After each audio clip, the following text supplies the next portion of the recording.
네, 우리가 이 세상에 그리스도인으로 살지만 거의 눈에 보이는 거, 이 물질 그리고 현상을 쫓아가면서 살 때가 너무나 많습니다. 세상 사람들하고 뭐 거의 비슷하게 살 때가 너무나 많아요.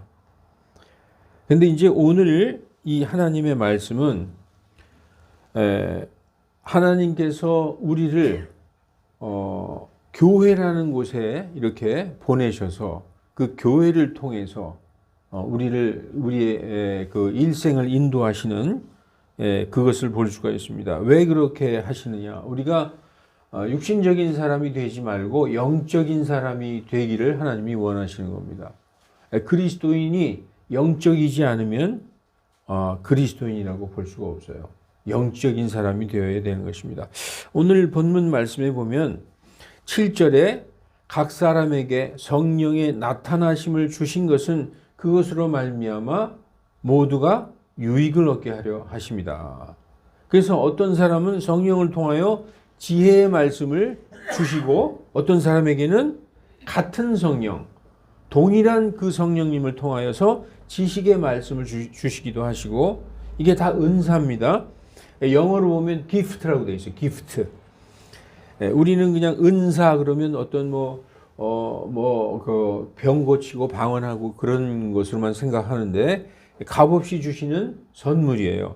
그래서 다른 사람에게는 같은 성령을 통하여 왜 자꾸 같은 성령을 강조하느냐? 성령님이 그 한 성령님이라는 거예요.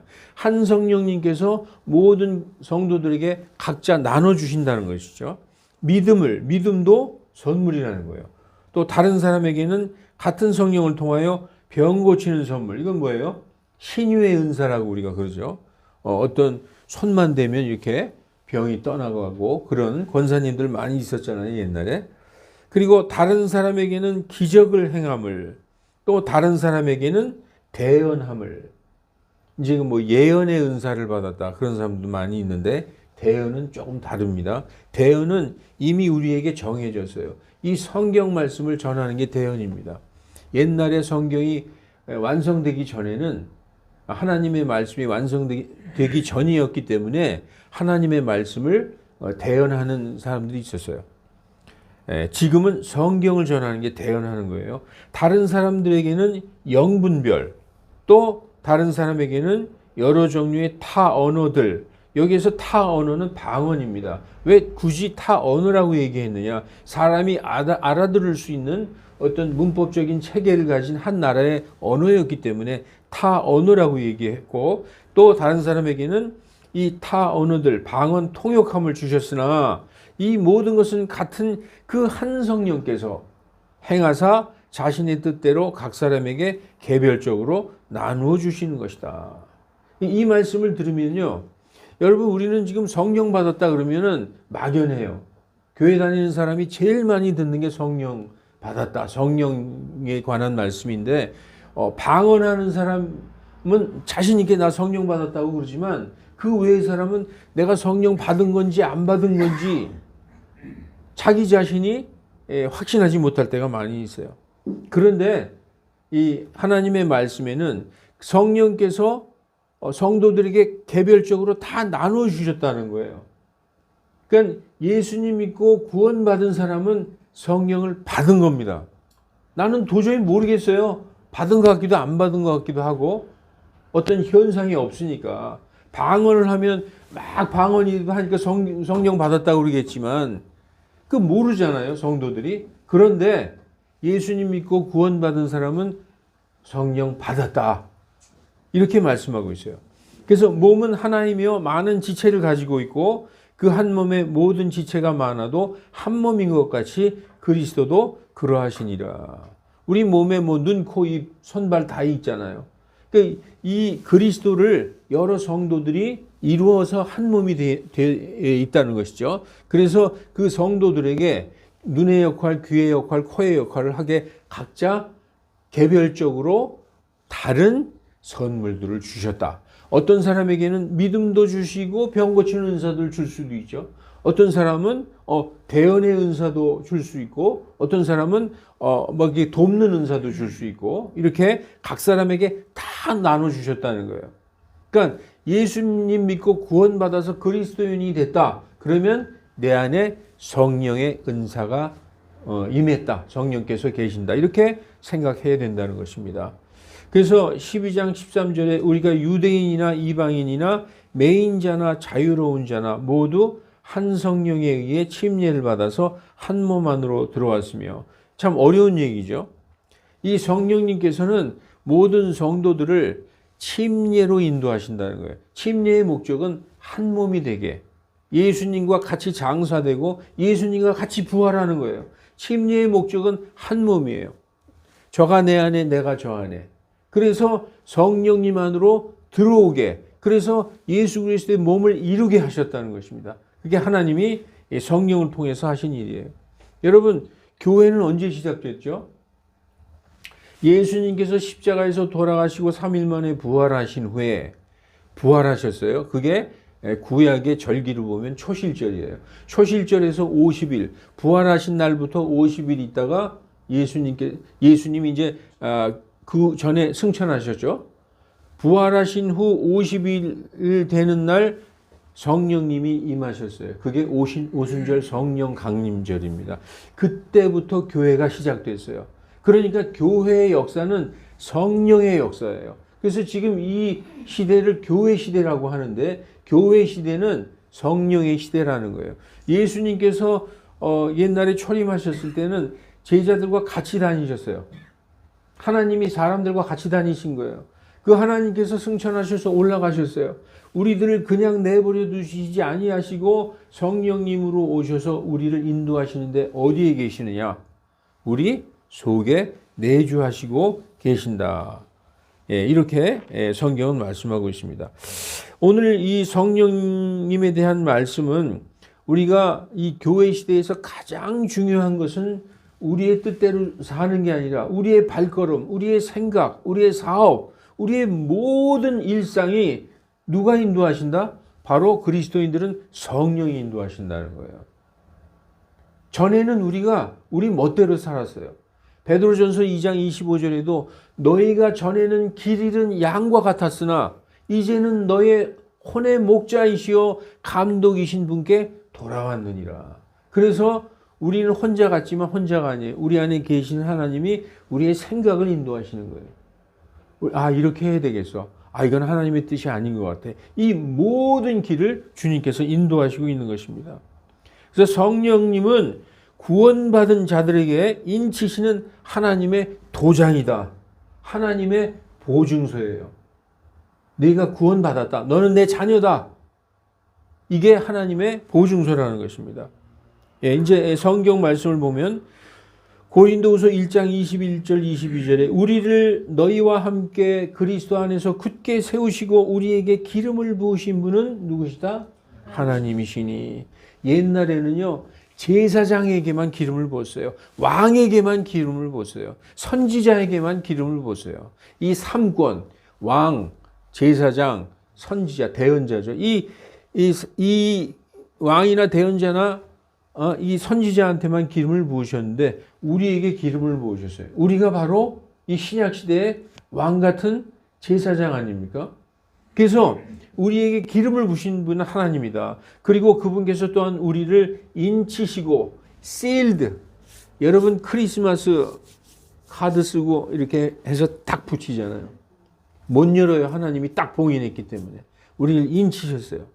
그리고 우리 마음속에 성령으로 보증해 주셨다. 그러니까 복음을 듣고, 전에는 나는 예수님도 모르고 하나님을 몰랐지만 복음을 듣고 그 복음으로 말미암아 회개하여 예수님을 믿고 그래서 죄사함을 받은 사람에게는 하나님이 성령을 주시겠다는 약속대로 성령님이 여러분 안에 계신 거예요. 나는 방언을 못하기 때문에 성령 못 받은 것 같아. 아니라는 거예요. 여러분, 성령님께서 어떠한 식으로 우리에게 오셨는지 이제 제가 이 말씀 중에서 보여드리겠습니다. 성령의 은사는 구원받은 자들에게 주시는 하나님의 선물이다라고 성경이 말씀하고 있어요. 하나님께서도 히브리서 2장 4절 자신의 뜻을 따라 표적과 이적과 다양한 기적들과 성령의 선물들로서 그것을 증거하셨다. 여러분들 안에 하나님께서 선물을 한 개 이상씩 다 주셨어요. 그래서 성령님은 어떻게 그럼 오시는가? 성경이 정의를 내려주고 있어요. 성령님은 어떻게 오시는가? 제가 조금 아까도 말씀드렸지만 성경의 진리는 자, 사도행전 2장 38절 39절부터 읽어봅시다. 베드로가 말하되 오순절날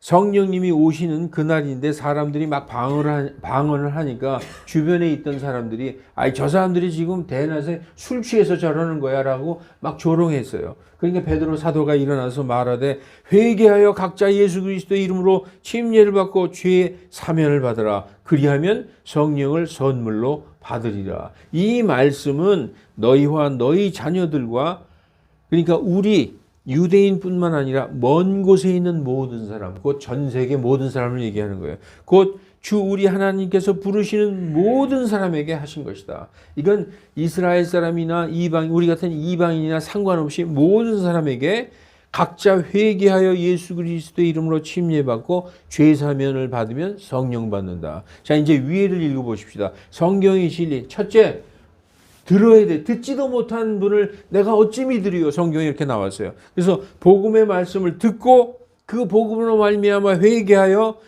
예수님을 믿고 영접하면 죄 사함 받고 내 죄가 완전히 용서받는 거예요. 그러고 어떻게 된다? 성령으로 거듭난다. 그래서 성령님께서 오시는 거예요. 자, 여러분 보십시오. 옛날에 나는 예수님 안 믿는 사람이었어요. 그런데 복음을 듣고 내가 죄인이구나. 정말 하나님이 계시구나. 그 예수님이 나를 구원하신 구원자시구나. 나 때문에 십자가에서 돌아가셨구나. 그 예수님을 믿고 영접하면 어떻게 된다? 나의 모든 죄를 예수님의 십자가의 보혈로 정결하게 씻겨주셔서 내 죄가 없어지는 거예요. 눈같이 양털같이 희게 되었어. 그래야 하나님이 오실 수 있는 거예요. 하나님은 죄와 더불어 거하실 수가 없어요. 내 죄가 완전히 씻겨져서 제가 양털같이 되었을 때 성령 하나님께서 내 몸을 성전 삼아 내 안에 거하시게 되는 것입니다. 구약 때에는 성령님께서 내주하지 않으시고 우리 안에 들어오지 않았어요. 그냥 위에 머물러 계셨어요. 성경이 뭐라고 말씀하시느냐. 구약 때는 성령께서 임하시기도 하고 떠나가시기도 하셨다. 성경을 봅시다. 사무엘상 16장 13절 14절에 보면 이 사무엘이 기름불을 취하여 그의 형제들 가운데서 그에게 기름을 부으니 다윗의 형제들이 있었잖아요. 여러 형제들 중에서 다윗에게 기름을 부었어요. 왕으로. 그날 이후로 주의 영께서 다윗에게 임하시니라. 그렇죠. 16장 14절에 그러나 주의 영께서 사울을 떠나고 사울 왕에게서 주의 영이 임하셨었는데 떠나셨어요. 그리고 주에게서 온 악한 영이 그를 괴롭게 한다. 그러니까 구약시대 때는 이렇게 어떤 사람의 위에 머물러 계셨어요. 다윗의 위에 머물러 계시거나 사울의 위에 머물러 계시다가 떠나기도 하셨어요. 그러나 신약시대에는 떠날 수 있나요? 신약시대에는 성령님이 오시면 영원히 떠나지 않으신다. 영원히. 구약시대에는 어떤 사람 위에 머물러 계셨지만 신약시대에는 어디에 계신다? 우리의 내면에 마음에 거주하신다. 성경 말씀을 보십시다. 자, 내가 아버지께 청하겠으니 요한복음 14장 16절 그분께서 또 다른 위로자를 너희에게 주사 또 다른 보혜사를 너희에게 주사. 원어 성경에 보면은 위로자라고 되어 있어요. 컴포터. 우리를 위로하시는 분. 왜냐? 하나님께서 떠나셔서 승천하셨어요. 그러니까 우리는 아무도 없어. 주인 없는 양같이 되어버렸어. 그러니까 그 주인 없는 양 같은 성도들에게 오셔서 그 안에 내주하시면서 위로하시는 분이에요. 그래서 위로자라고 하시는 거예요. 그래서 어떻게? 영원히 너희와 함께 거하시는 거예요. 성령님이 오시면 떠나지 않아요. 구원받은 성도들 내면에 영원히 거하시는 것입니다. 곧 진리의 성령이시라. 세상은 그분을 받아들이지 못하나 못하나니 이는 그분을 보지도 못하고 알지도 못함이라. 그러나 너희는 그분을 아나니 그분께서 너희와 함께 거주하시며 너희 어디에 계신다고요? 속에 계실 것이다. 속에 계신다는 말씀은 우리의 마음에, 우리의 이 몸을 성전 삼아 우리 내면 마음에 계신다, 그런 뜻입니다. 예, 이 성령께서는 성도들을 위로하시는 분이시다. 위로 없이 마치 고아처럼 살아가도록 내버려 두지 않으시고 우리를 위로하시며 어디로 인도하신다? 진리로 인도하신다. 자, 요한복음 14장 18절에 예수님께서 이미 약속하셨어요. 내가 너희를 위로 없이, 개역성경에 보면 고아처럼 버려두지 아니하고 너희에게 돌아오리라. 이렇게 오리라 이렇게 말씀하셨습니다. 성령님은 거듭난 성도들을 진리로 인도하신다. 진리는 복음의 말씀이다. 진리는 곧 바로 예수님이다. 자, 오늘은 말씀을 좀 많이 이렇게 봐야 되겠는데요. 요한복음 16장 13절. 그러나 진리의 성령이신 그분께서 오시면 그분께서 우리를 어디로 인도하신다? 모든 진리 가운데로 인도하시리니. 그분께서는 스스로 말씀하시지 아니하시고 성령님이 따로 말씀하시지 않는 거예요. 예수님이 이미 하신 말씀만을 우리에게 생각나게 하시는 거예요. 예수님이 살아생전에 하신 말씀이 복음이잖아요. 그 말씀을 깨닫게 하시고 기억나게 하신다. 그래서 오직 듣는 그것만을 말씀하시며 장래일을 너희에게 보이신다. 그러면 성령님의 사역하시는 일은 무엇이냐? 성령님이 가장 이 땅에 오셔서 하시는 일은 요한복음 15장 26절에 내가 아버지로부터 너희에게 보낼 위로자, 예수님이 말씀하시죠. 이제 성령님에 대해서 말씀하시는 거예요. 곧 아버지께서 나오는 진리의 성령께서 오실 때에 그분께서 뭐 하신다고요? 나를 증거하시고. 성령님이 오셔서 하시는 일은 예수님을 증거하는 거예요. 그래서 예수님이 승천하셨을 때 제자들은 그냥 다 뿔뿔이 흩어져서 자기 생업으로 돌아갔어요. 베드로는 고기 잡으러 가고. 그런데 성령님이 오셨을 때에 그들이 성령님이 예수님이 살아생전에 하신 말씀을 다 기억나게 하시고 예수님에 대해서 증거하실 때에 그들이 예수님이 하신 말씀 다 기억나고 성경을 기록하기 시작했어요. 그리고 예수님의 말씀 그대로 된 거를 다 이해하기 시작했다는 것이죠. 그래서 성령님은 오직 예수님을 증거하러 오신 거예요. 그리고 자신을 영화롭게 하지 않으시고 오직 누구를 영화롭게 하신다? 예수님을 영화롭게 하신다.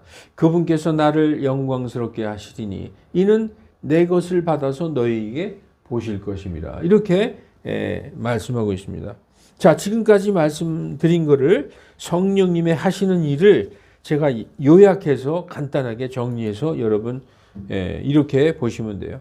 성령님은 우리의 구원의 보증서다. 너희는 나의 자녀다. 내가 너희를 인쳤다. 하나님이 인치신 우린 구원의 보증서 때문에 모든 성도들의 내면에 다 거주하시는 거죠. 그리고 영원히 내주하신다. 내주하셔서 우리를 위로하시는 분이다. 또한 우리를 모든 진리 가운데로 인도하신다. 그리고 그분은 오직 예수님에 관하여만 증언하신다. 예수님만 영광스럽게 하신다. 그래서 이 성령님을 통해서 우리에게 여러 가지 은사를 나누어 주셨는데 그것은 성도들에게 유익을 주고 교회를 세우게 하려 하십니다. 이렇게 성경은 말씀하고 있는 것입니다.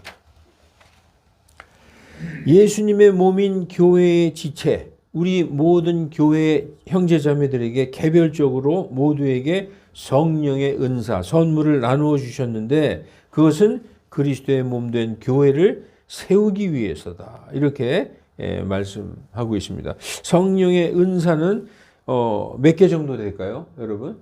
대충 생각하면 몇 개 정도나 될까? 성경 다 찾아보면 한 20개 정도의 말씀. 지금 오늘 우리가 읽는 고린도전서 12장에 보면은 지혜, 이게 은사들이에요. 동일한 성령님께서 어떤 사람에게는 지혜, 어떤 사람에게는 지식, 어떤 사람에게는 믿음, 어떤 사람은 병 고치는 것, 어떤 사람은 기적 행하는 것, 어떤 사람은 대언, 또 또 영분별 방언, 방언 통역 이런 것들을 주셨다라고 고린도전서 12장은 말씀하고 있어요. 로마서 12장에서는 사역을 하는 것, 그것도 은사라고 얘기해요. 그리고 어떤 사람들을 가르치는 것, 성경을 가르치는 것이죠. 그리고 권면하는 것, 그리고 나누는 것도 은사예요. 나누는 것. 그러니까 여러분, 나는 아무 은사도 없나 봐. 아니에요. 이 중에 하나를 다 하나님이 주셨다는 거예요. 그리고 다스리는 일을 잘 하시는 분, 그리고 긍휼을 베푸는 것, 사랑도 은사라는 거예요. 그리고 에베소서 4장에 보면 몇몇은 교회를 위하여 사도로, 몇몇은 복음 전도자로, 몇몇은 목양자, 목사를 얘기하는 것이죠. 이렇게 다 합해보면 한 19개, 20개 정도 되는 거예요. 여러분, 그러니까 나는 방언 못하니까 성령 못 받았나 보다가 아니라 이 중에 반드시 한 개 이상 하나님이 주셨어요.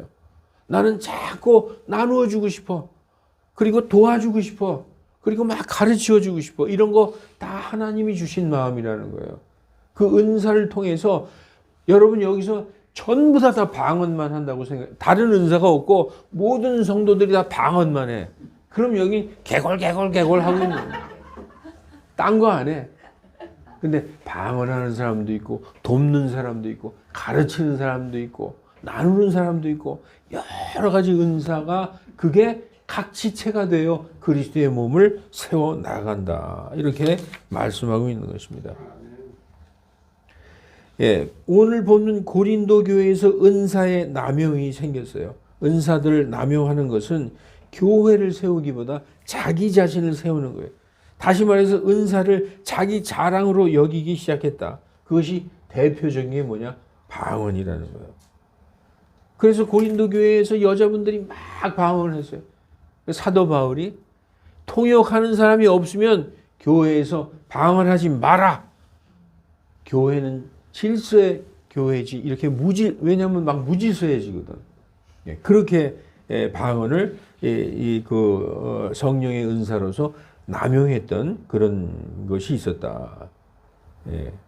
여러분, 방언은 믿는 사람들을 위한 표적이 아니라 믿지 않는 사람을 위한 표적이다라고 고린도전서 14장 22절은 말하고 있어요. 왜냐하면 그때 당시에 방언은 외국어잖아요. 그러니까 고린도 지방은 무역의 도시인데 외국인들이 많이 거기를 왔다 갔다 했어요. 그 외국인들이 왔는데 자기네 나라 말로 막 얘기를 하는 거야.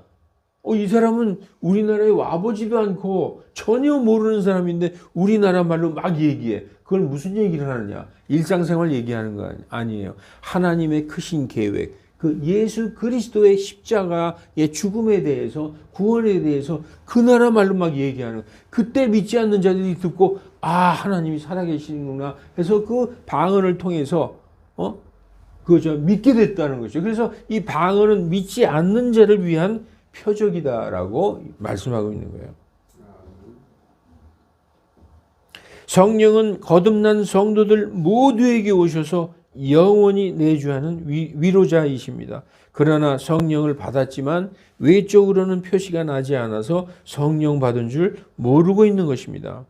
방언은 표시가 나므로 방언해야만 성령 받은 줄 알아요. 그러나 예수님 믿고 구원받은 모든 성도들은 분명히 성령 받았고 성령께서 성도들 안에 내주하신다. 여러분의 모든 생각과 마음을 지금 하나님께서 움직이시는 거예요. 그래서 여러분 좀 안 좋은 일 하면은 내가 그리스도인으로서 이것 이러면 되겠나? 이건 아니야. 돌이키잖아요. 이게 성령님께서 하시는 거예요. 우리를 인도하시는 거예요. 아까 그랬죠. 너희가 전에는 길 잃은 양과 같았으나 지금은 너희 혼의 목자요. 혼의 목자는 뭐예요? 우리 마음을 인도하시는 목자라는 거예요.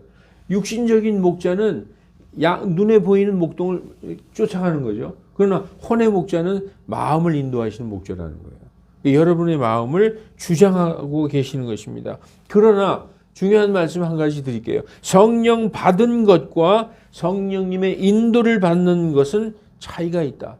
성령은 다 받았어요. 그런데 성령의 인도를 받기를 별로 안 좋아하는 분들도 계시다. 여러분 성령 받았어도 내 뜻대로 살면 성령께서 인도하실 수가 없어요. 어떻게 해야 되느냐? 나 자신을 내어 드려야 하나님께서 인도하실 수 있는 거예요. 나의 생각과 나의 뜻대로 나의 고집대로 하면은 인도할 수가 없어요. 그래서 여러분 자기 자신을 하나님께 내 드려야 되는 것입니다. 그래서 성경은 뭐라고 얘기하고 있느냐? 성령을 억제하지 말라. 성령님이 하실 수가 없어. 우리를 인도하려고 해도. 그러니까 여러분 어린애 같은 믿음에 머물러 있으면 어린아이들은 막 고집을 피우잖아요. 내 마음대로 할 거야 그러잖아요. 그러지 마시고 성령님께 자신을 내어 드려야 된다는 것입니다. 성령을 억제하는 것은 성령의 말씀을 무시하는 것입니다. 성령님은 우리의 마음에, 우리의 양심에 계속 말씀하고 계세요. 계속 말씀하고. 여러분 기도하다 보면은 대화하는 것 같은 느낌이 들 때가 있지 않아요? 내가 하나님과 대화하는 것 같은 느낌. 우리에게 우리 마음에 계속 양심에 말씀하고 계시는 것입니다. 근데 계속 말을 안 들면 성령께서 탄식을 하는 거예요. 탄식으로 우리를 위해서 하나님께 기도하시는 것입니다. 이제 말씀을 마치겠습니다. 사랑하는 성도 여러분, 나를 부인하고 성령님께 내 자리를 내어 드릴 때 성령님께서 인도하실 수 있는 것입니다. 그리스도의 궁극적인 이 가르침은 세상에서 예수 믿었더니 세상에서 성공하고 잘 사는 게 아니라 예수님과 함께 십자가에 달리는 것이 우리 그리스도인의 영광의 극치입니다. 왜냐하면 그분과 함께 십자가에 달려야 그분과 함께 부활하는 거예요. 그래서 내가 저 안에 저가 내 안에 예수님과 완전히 한 몸이 되어 있지 않으면 예수님과 우리는 따로따로예요. 예수님은 부활하셨고 나는 그대로 있으면 안 되잖아요. 예수님과 한 몸이 되어 있어야 예수님과 함께 십자가에 내가 달려 죽고 그 예수님이 부활하실 때 내가 부활하는 거예요. 그래서 한국 사람들이 제일 좋아하는 성경 구절 갈라디아서 2장 20절인가 그래요. 2장 20절인가 22절인가 저도 까먹었는데 내가 지금 그리스도와 함께 십자가에 달려있나니 그럼에도 불구하고 내가 사는 것은 내가 사는 게 아니라 나를 구원하신 하나님의 아들의 이름으로 사는 것이 그분의 생명으로 사는 것이다 라고 말씀하고 있는 거 아닙니까? 그래서 여러분 예수님 믿고 많은 사람들이 잘못 옛날엔 그랬어요. 가난할 때 예수 믿고 복 받아서 부자 되자. 이게 전도하는 방법이었지만 그건 이제 어렸을 때 얘기고 예수님 믿고 복 받아서 부자 돼요. 예수님이 재물도 주십니다. 근데 그 전에 뭘 해야 되느냐? 예수님과 하나가 돼 있어야 된다는 거예요. 십자가에 달려야 그분과 함께 부활하여 영존하는 생명을 얻는 것입니다. 그래서 이 말씀을 읽고 여러분 오늘 말씀 중에 다 잊어버려도 좋은데 한 가지 내가 영적인 사람이 되어야 되겠다. 성령님의 인도를 받는 영적인 사람이 되어야 되겠다. 육신적인 사람 되면 안 됩니다. 그리스도인이 아니에요. 영적인 사람이 되어야 되겠다. 자, 디모데후서 2장 11절 그것은 신실한 말이로다. 우리가 그분과 함께 죽었으면 또한 그분과 함께 살리라. 얼마나 멋진 얘기예요. 우리가 고난을 당하면 또한 그분과 함께 통치하리라. 우리가 그분을 부인하면 그분도 우리를 부인하시리라. 여러분 그분과 함께 한 몸이 되는 그래서 영적인 그런 그리스도인들이 되시기를 주 예수 그리스도 이름으로 간절히 축원합니다. 기도하시겠습니다. 거룩하신 하나님, 우리는 아직도 믿음이 연약하여 영적인 그리스도인들이 못되고 어린아이와 같이 육적인 그리스도인으로 살아왔습니다. 하나님 너무나 부끄럽습니다. 그러나 정말 눈에 보이는 것을 쫓아가는 이 물질 만능 시대에 우리들은 정말 예수님의 음성을 듣고 우리 혼의 목자이신 그분을 따라가는 우리들 다 되게 하여 주시옵소서.